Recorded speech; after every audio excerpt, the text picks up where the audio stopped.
In today's episode, we talk about copyright and how it applies to your radio station website. This is Better Radio Websites, the podcast for radio professionals who want to see their website generate more traffic and revenue. Each week, your host, Jim Sherwood, and his special guests give you time-tested tips and secret tricks to ensure your radio station dominates digital in your market. Here we go.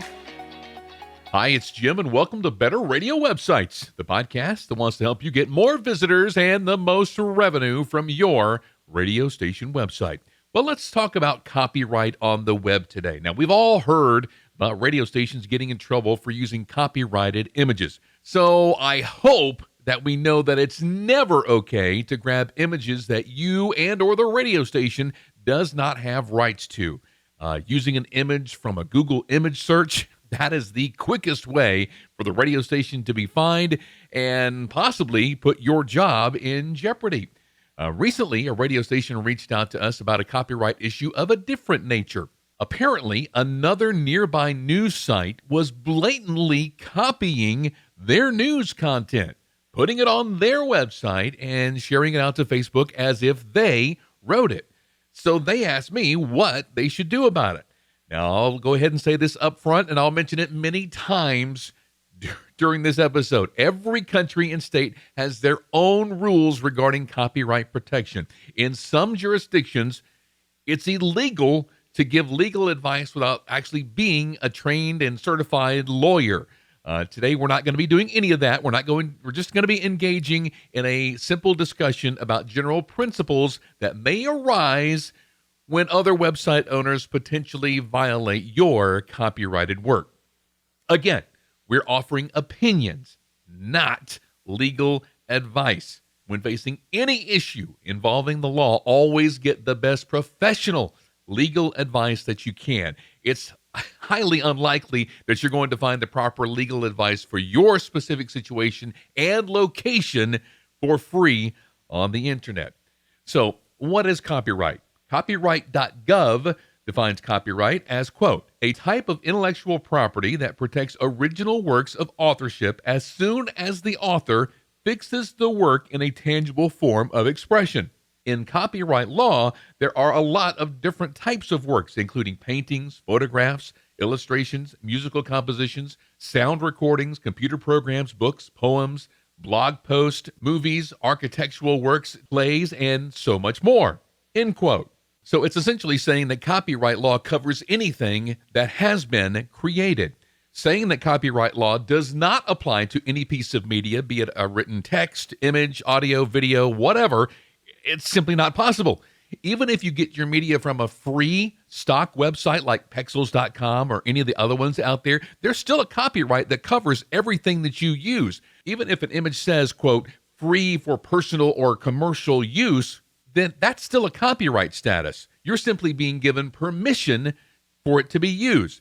Now, if you're going to try to sell that free image that you received or a piece of audio or whatever on your website, they would have a claim for you to remove it or pay them a royalty.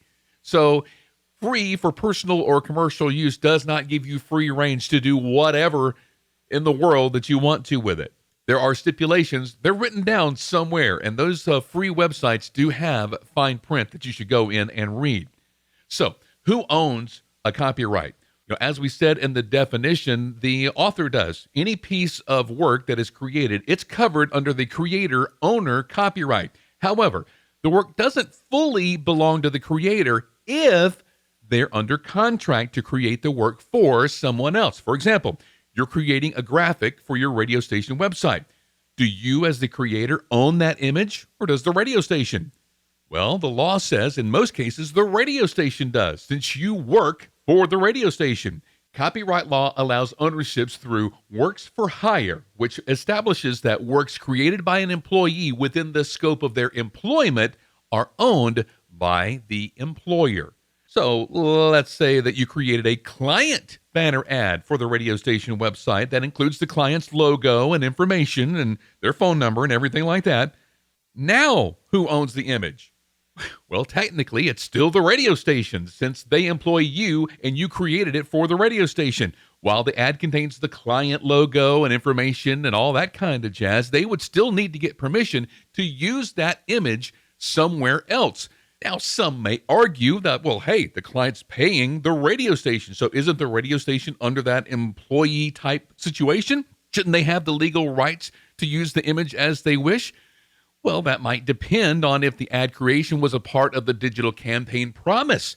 If these kinds of stipulations are not established at your radio station, then you can see how things can get fuzzy very, very quickly. That's why it's always best to get professional legal counsel in these matters. Here I go again. I'm going to say this over and over again because we're not giving legal advice here, okay? We're giving opinions.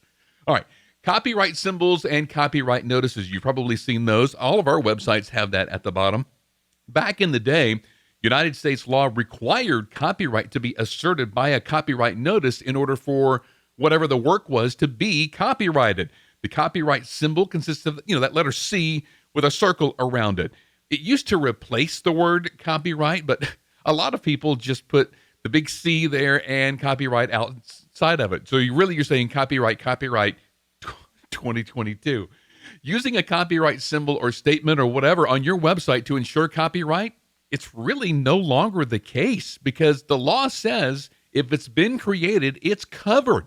So if a website that you go to does not contain a copyright notice or the C sign or anything like that, don't think that everything there is free for you to use because it's not. You can see it. It's under the copyright law. Now, the copyright notice can be useful for people who wish to know the identity of the copyright owner. So we're not saying remove this from your website. I'm just letting you know that it's really not required. If you think it's required, it's really, really not. Now, the situation is similar with registered trademarks. You've seen the little TM or the service mark, the little SM. If such a mark is present either in the form or a symbol or in the word itself, somebody is asserting ownership of it. But they don't really need to have it. If it's visual and you can see it, it's covered. But if you're ever worried that somebody may copy your content, well, it's a good idea to create a copyright information page detailing what anyone could expect if they do copy your content or misuse it. You may want to include something in there that says, well, hey, it's okay to do it. Just be sure that you link back to us. That actually helps out your SEO. So what about copyright registration? Is that necessary? We've already stated that copyright law protects your content the moment that you create it. So why would somebody need to go through the process of obtaining a copyright registration? Well, really, copyright registration basically means that you are registering your work or your logo or whatever else with a governmental agency to ensure that it's cataloged somewhere that you are the registered owner. If you're doing something that could be similar to something else, but it's not, it's really an original idea, but somebody may think that it's a copy maybe down the line or whatever, then that would be a reason that you would want to do this. Now, the registration is not free. The good news is, though, that copyright registration is not something that has to be renewed every so often. It's actually optional after 28 years if you want to retain certain legal advantages to having a registered copyright. Now, a registered copyright is not stronger or better than an unregistered one. There's no additional, really, protection either. What registration does is it proves that you are the registered owner of that content, and if somebody else has a similar claim on that content, you have dates of when it was created, when it was certified with this registration, that sort of thing. And those dates may be the only thing that disproves a false claim against your property in a court of law. All right. Back in the 90s, I worked for a radio station in San Francisco called Young Country, and the owner had a trademark on the term Young Country. And there was like 5 or 6 of them around the country that was actually under the same company, and other radio stations wanted to kind of do that, but they couldn't because it was a trademark. And so they couldn't do it without paying a really big fee and doing all kinds of other hoops. But this would be a reason why you'd want to actually file a copyright or trademark registration. So now, what is copyright infringement? Well, Investopedia.com defines it like this, quote, copyright infringement is the use or production of copyrighted protected material without permission of the copyright holder. Copyright infringement means that the rights afforded to the copyright holder, such as the exclusive use of the work for a set period of time, are being breached by a third party. Music and movies are two of the most well-known forms of entertainment that suffer from significant amounts of copyright infringement. End quote. Copyrighted.com says, quote, to understand copyright infringement, you must first know the rights as well as the limitations of the copyright holder. It's possible to engage in copying and distributing someone's work without actually violating or infringing anything, so you're not legally accountable. It's also possible to be subjected to the legal process even if you had no intention or knowledge that you stole from the owner. End quote. Now, you see what I did there? I actually used two quotes that I pulled directly from Investopedia and copyrighted.com. Is that legal? Yes, because this is called fair use of protected content. The way that those words were arranged is copyrighted under law. Under fair use, if the original work serves to teach, to be discussed and be studied, or to be reported in the news, or to be commented in public discourse, then it may be used or shared without legal repercussions. So it's important to note here that when citing another source like that, like a website, it's always best to link back to that source, and those links are in the show notes, and because that helps the source website as well as your own with SEO, and really it's just the right thing to do. It's kind of a saying thank you for offering that content. I used it, and thank you for allowing us to do that.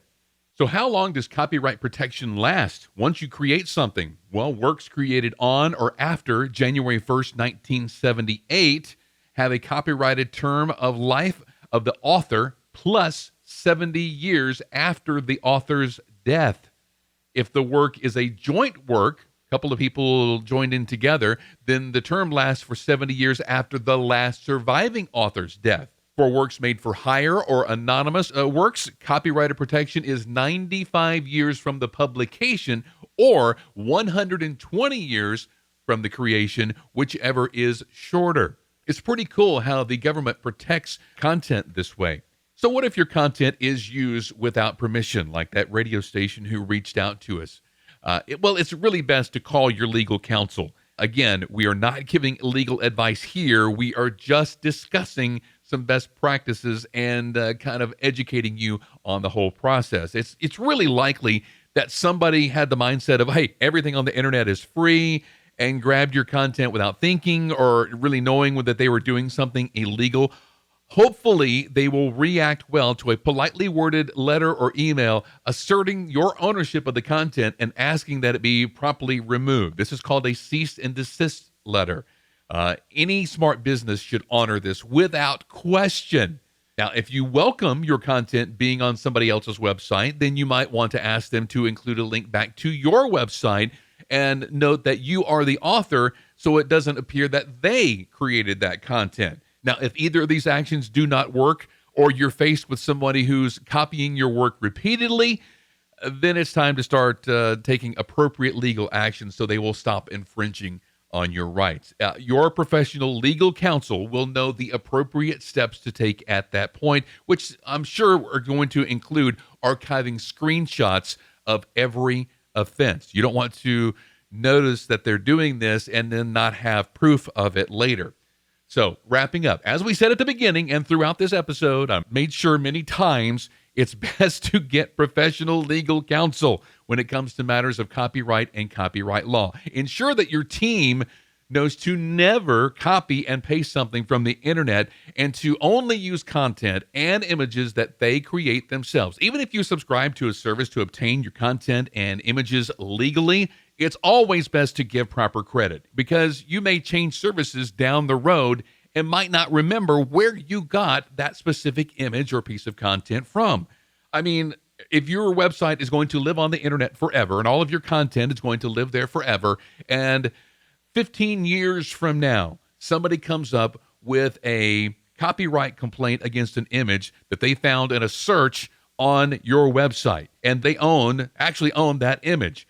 If you don't give the people credit where you got the image from, you may not know where that image come from. So you may not be able to provide any proof that that image was really legally obtained. So it's always best to give proper credit with anything that you get on the internet that you did not specifically take. If you didn't actually click the button on your phone to take that picture to whatever, then it's always best to give proper credit. I hope this information is helpful to you, and we'd love to help you with your radio station website. Reach out to us at skyrocketradio.com and be sure to share us out with another radio station owner or a buddy at another radio station and let them know about the podcast. We'd appreciate that. Have an awesome week online making your radio station website better.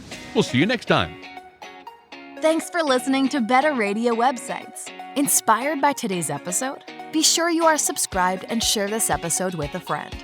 Visit skyrocketradio.com/podcasts for more episodes as well as show notes for this episode. Need help starting or making your station website better? Visit skyrocketradio.com.